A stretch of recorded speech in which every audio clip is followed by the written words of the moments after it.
taken objective Freddy. We have taken objective Duff.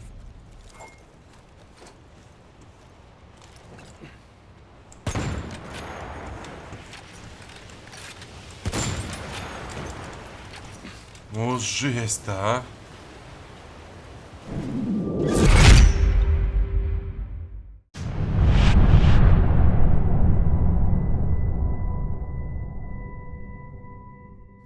Всем привет, с вами Рейдж. В 3 следующих роликах в рамках этой серии я расскажу вам, что мне удалось узнать об элитных классах Battlefield 1. Первое, что стоит знать, таких классов 3. Огнеметчик, пулеметчик и снайпер. На карте Синайская пустыня, предоставленной в бете, экипировку огнеметчика можно подобрать на точке Б, пулеметчика на точке F, а снайпера на точке Е. Коробки со снаряжением лежат прямо со старта раунда и не зависит от того, захвачена точка или нет, так что стоит поторопиться для того, чтобы взять его первым. Но, а коли не вышло, не стоит расстраиваться, ведь несмотря на кажущуюся имбовость, порой долго прожить за любой из этих классов совсем непросто. А значит, после смерти бойца коробка вновь пополнится уже через 5 минут. Только не стоит стоять и ждать ее полраунда. Повторюсь, любой из элитных классов это весело и круто, но совсем не стоит стояния у коробки вместо полноценной игры. По мне снайпер откуда-то валит. Откуда эта стрельба идет?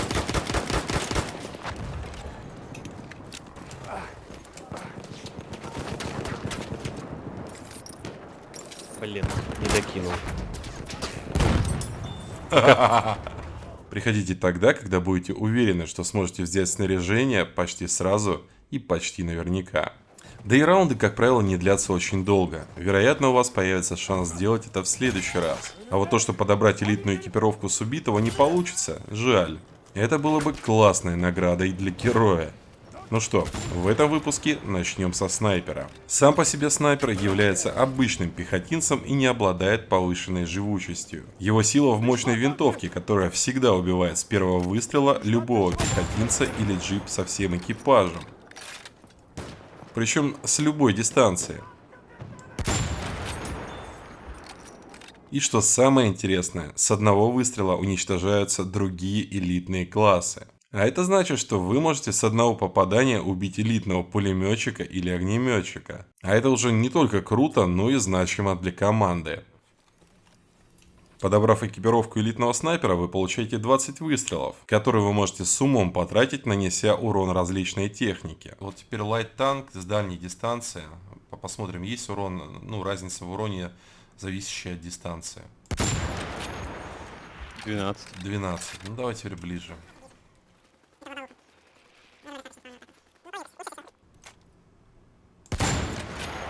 Больше. 18.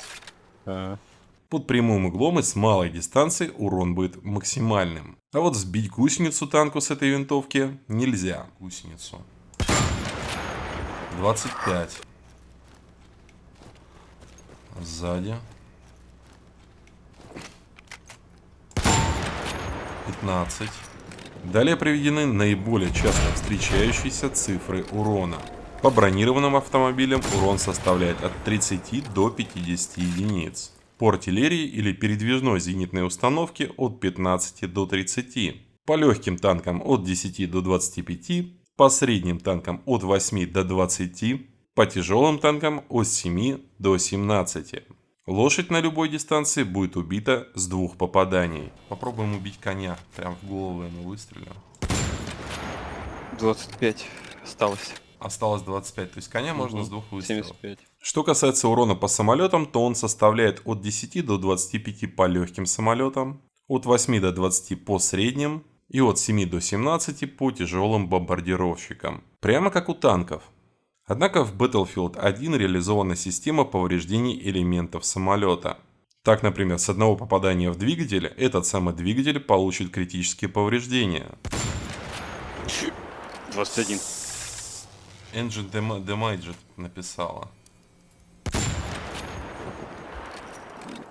Ты мне сейчас починку прервал. Это негативно скажется на тяге, а попадание в крыло разрушит оперение, что сказывается на управляемости. Также при любом попадании в самолет его дергает. И есть шанс, что неопытный пилот разобьется даже от попадания в корпус. Это просто в корпус я попал. Вообще так дизморалит прям попадание, начинает колбасить, прям вообще пиздец. Меня аж вниз хуячит, прям вот просто вниз меня фигарит от твоего попадания. Можно ли выбить пилота или стрелка самолета прямым попаданием в тело? Да, можно. Однако сделать это в бою будет совсем непросто. Также важно знать, что винтовка элитного снайпера имеет очень хорошую настильность и скорость пули. Но даже на больших дистанциях брать серьезную поправку на падение пули и движение цели нет необходимости. Что же мы имеем в итоге? Элитный снайпер покажет свои лучшие качества при борьбе с пехотой, включая другие элитные классы, и легкой техникой вроде джипов. Джипы — это вообще отдельная песня. Если джип полный, одним попаданием вы зарабатываете сразу 3 фрага, просто потому что джип взрывается и его экипаж погибает полностью. Также, заняв хорошую позицию, вы можете убить либо добить легко бронированную технику, или даже танк. Но вопрос о целесообразности расхода большого количества боеприпасов при стрельбе по тяжело бронированным целям или самолетам остается открытым. С одной стороны, истратив половину или даже больше боеприпасов всего лишь на один танк, вы лишаете себя десятка, а то и больше вероятных фрагов, которые могли сделать на пехоте. Ну а с другой стороны, имеете шанс остановить очередного танкиста-нагибатора, который в очередной раз хочет легких фрагов и закончить раунд счетом 50-0. Выбор остается за вами. Однако всегда помните, элитный снайпер не может полагаться на дополнительную броню. Очень боится близких контактов как с пехотой, так и с любой техникой. Серьезную опасность представляет также и конница. Однако при должной сноровке и доле везения может даже в ближнем бою раскидать кучу врагов.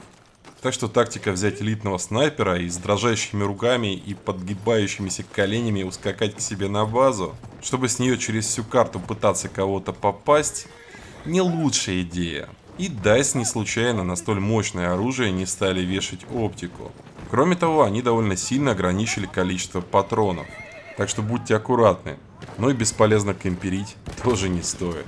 В следующем ролике мы разберем пулеметчика, а на вкусненькое оставим парня с тяжелым дыханием и огоньком в глазах. Ставь лайк, если понравилось, и спасибо Владу за помощь в сборе статистики. С вами был Рейдж, всем пока!